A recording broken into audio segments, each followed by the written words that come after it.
The fact finder, सच्चाई से रूबरू। बिहार में नहीं थम रही है मॉब लिंचिंग जैसी घटना, सिलसिला लगातार जारी। सारण जिले के परसा प्रखंड के परसोना गांव में बीते 27 जुलाई को मॉब लिंचिंग जैसी घटना को अंजाम देने की कोशिश की गई, जिसमें एक व्यक्ति की हालत गंभीर रूप से बताई जा रही है। आपको बता दें कि परसोना गांव के खुर्शीद आलम की पत्नी शौच की नियत से अपने घर से बाहर निकली और खेत की ओर जा रही थी। तभी रास्ते में स्थानीय 4 युवक उनके साथ छेड़छाड़ करने लगे और उनके कपड़े को फाड़ दिया।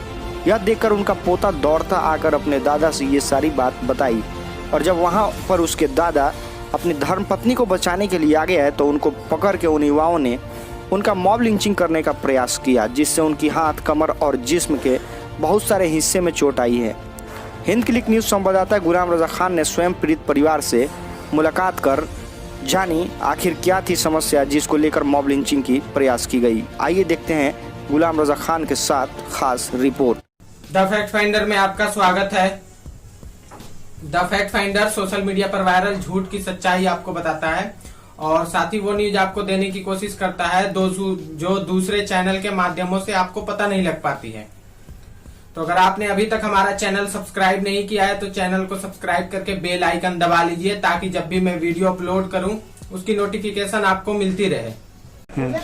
परसा में बनकरवा में सामान किन रहे थे, वो लोग फोन किया कि इधर आओ, घोरपराज फसल है जाल में, आओ। हम गए, परिवार हम सब गए, कहें कि चलो हम नहा लेंगे और नहा के पाता उता काट लेंगे और काट के और चलाएंगे गाड़ी धो धा के। तले हमको सब इसको धा लिया, हम नहा रहे थे, इसको धा लिया। उसके बाद में हमको पोता बुलाया, चिचियाते रूते आया, हम गए। ओकरा बाद में हमको वहाँ पकड़ लिया चारों गोरा, अब पकड़ के पानी में ले चल गया। और ले जाने के बाद में कह रे चाकू है रे, तो हाँ चाकू बहुत बड़ा है, हेलो है जान मारो इसा लेके। एक माँ का चौदह को हम कितना दिन से इंतजार कर रहे हैं, जान मार दो, जान मार के यार चलो भाषा दिया जाएगा बरका दरिया में। उसके बाद में अल्लाह के रहमत हुआ कि यहाँ के कुछ आदमी हमारा यहाँ से राजी लोग गया 3 गाड़ी से, तो लोग हमको तले बिक के किनारे पर और चल दिया। तो ये लोग उठा के लाया हमको। अच्छा, राय जी लोग पहुंचा तो वही राय जी लोग ही उठा के लाया आपको? हाँ जी। अच्छा, यहाँ का हम। और कहाँ मारा है सब आपको? हमको मारा है चुत्तर पर, गर्दन पर, बाह पर, जांघ पर, सब पूरा भुरकुस कर दिया है। अच्छा, पूरा बदन कोखा में ही मारा है। कैसे मार रहा था सब? किस तरह? लाठी से। लाठी से मार रहा सब था? लाठी से। अच्छा, और मार रहा था सब तो क्या कर रहा था सब? बाप चिची आ रहे। नहीं, वो क्या कर रहा था आपको? वो मार रहा है, कहे गे वीडियो करो, माधर चौथ पकड़ा गया आज। पहले चाकू निकाल दो, चाकू है रे? हाँ है चाकू है, बहुत बड़ा चाकू है। तो लिया पहले इसको जान मारो साले के, जान मार के यहाँ चलो दरिया में फंसा देते हैं। ओकरा बाद में लोग बहुत मारते लिया, चलो उधर मार देते हैं और बड़का दरिया में दहवा देंगे। उसके बाद में तले 3 गाड़ी से आ गया लोग, तले हमको जान के छाता हुआ हमको। अच्छा, आपका नाम क्या है? खुर्शीद आलम। खुर्शीद आलम। बिहार में बाहर है, महिलाओं का बलात्कार है, फिर नीतीश कुमार है। नमस्कार, मैं गुलाम रजा खान, आप देख रहे हैं हिंद क्लिक न्यूज़। सारण जिले के परसौना गांव में बीते 27 तारीख को एक महिला शौच के नियत से घर से बाहर निकली और उसके साथ कुछ स्थानीय युवा गलत करने की प्रयास किए। उसके बाद उनके बचाव में गए उनके हस्बैंड को उन लोगों ने बहुत मारा, बहुत पीटा, जो बुरी तरह जख्मी हैं, जो जख्मी हालत में यहाँ पे लेटे हुए हैं। आप देख सकते हैं कि वो जख्मी हैं। आइए जानते हैं पीड़ित परिवार से ही कि उस दिन हुआ क्या था और क्यों हुआ। का भई रहे वो दिन? वो दिन भल रही यही कि हम लोग लेटिंग गए थे। तो देखे कि वो 4-5 आदमी था, तो हम कुछ दूरी चले गए, तो दूरी चले गए तो 4-5 हमारा पीछा कर दिया। वहाँ जाकर बलात्कार करने के लिए ये बुरी नज़र से किया, तो हम अपना ताकत लगाकर उसको कुछ किए, पूरे कपड़ा फाड़ दिया। हमारे पोता न सुना तो अपने दादा के बुला लिया। कौन पोता था?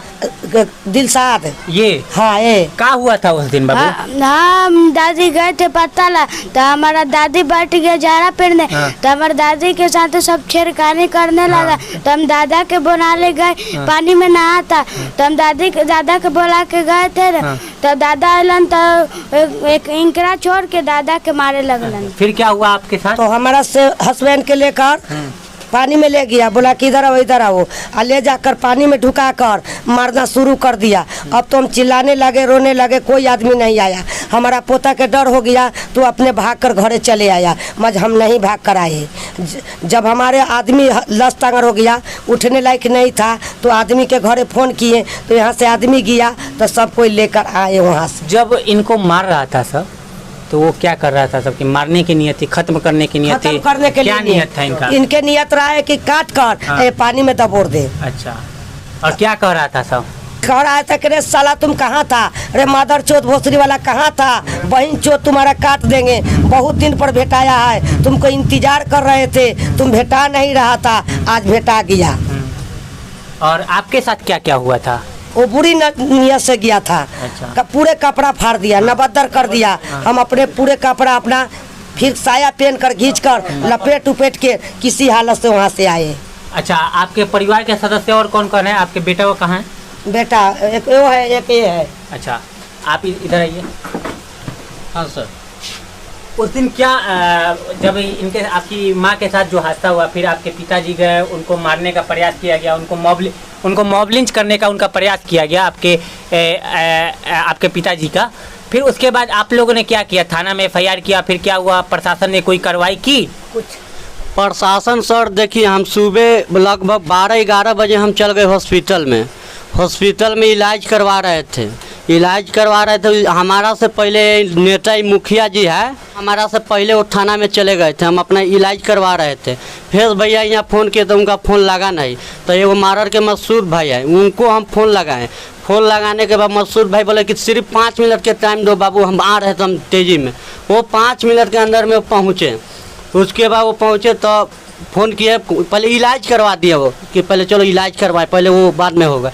इलाज हुआ, उसके बाद थाना के वो बुलाए, वो भी थाना आया लगभग 2 घंटे के बाद हॉस्पिटल में इंजरी गया। उसके बाद 2 घंटे के बाद आए चेक करने के लिए। तो मसूद भाई बोले कि क्या इतना लेट का हुआ, तो वो ज़बरदस्ती मसूद भाई सब काम करवाए। अब मसूद भाई नहीं रहते ना, तो नेताजी है मुखिया, वो सब पहले ही जाके मिल उल लिया था कि इसका काम नहीं होना चाहिए।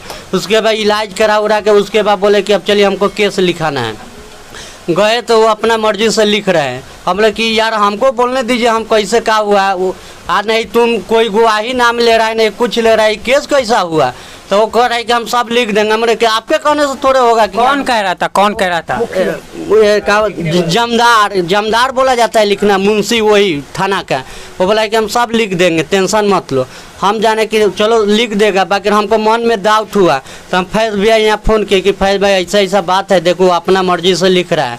हम बोले कि सर वो धमकी भी दिया है कि तू केस करने जा रहा है, झूठा जाएगा आएगा तो तुमको जान से भी मार के बिक देंगे पूरा।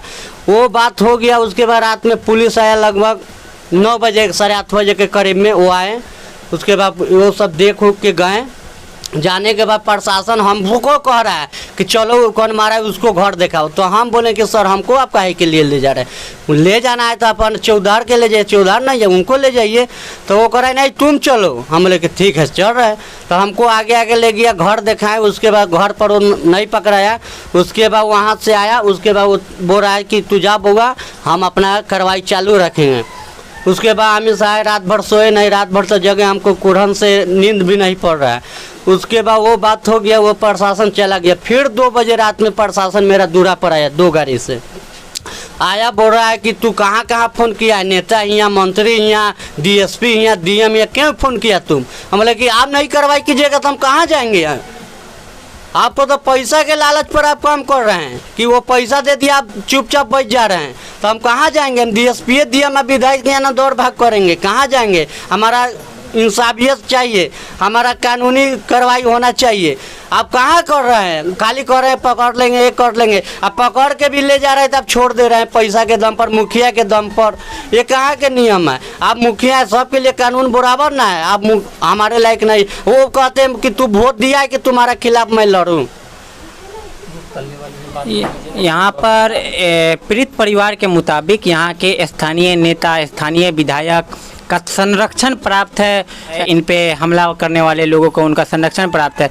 जिस प्रकार आप पीड़ित को देख सकते हैं कि इनकी ऐसी हालत कर दी है कि डॉक्टरों ने इन्हें पटना पीएमसीएच रेफर किया है, लेकिन आर्थिक स्थिति कमज़ोर होने के कारण इन्हें पीएमसीएच नहीं ले जा रहा है लोग। कुछ राजनेता यहाँ पहुँचे थे जिन्होंने आर्थिक मदद करने का आश्वासन दिया है। उसके सहयोग से कल इन्हें छपरा के सदर अस्पताल या किसी और अस्पताल में इन्हें एडमिट कराया जाएगा, लेकिन तब तक के लिए ये ज़िंदगी और मौत से जूझ रहे हैं। और यहाँ के स्थानीय प्रशासन और स्थानीय विधायक, जनप्रतिनिधि और मुखिया यहाँ के दोषियों के साथ मिलकर इन पे दबाव बना रहा है और कह रहा है कि तुम केस वापस लो और कंप्रोमाइज़ करो। हालांकि एक शख्स जो सामने लेटा है हम लोग के सामने, इसकी मॉब लिंच की गई है।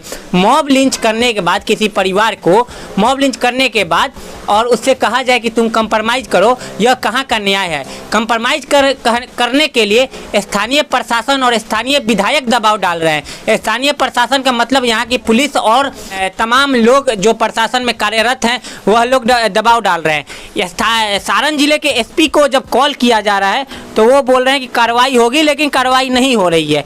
तमाम तरह से उसके बाद भी प्रशासन कार्रवाई करने से पीछे हट रहा है।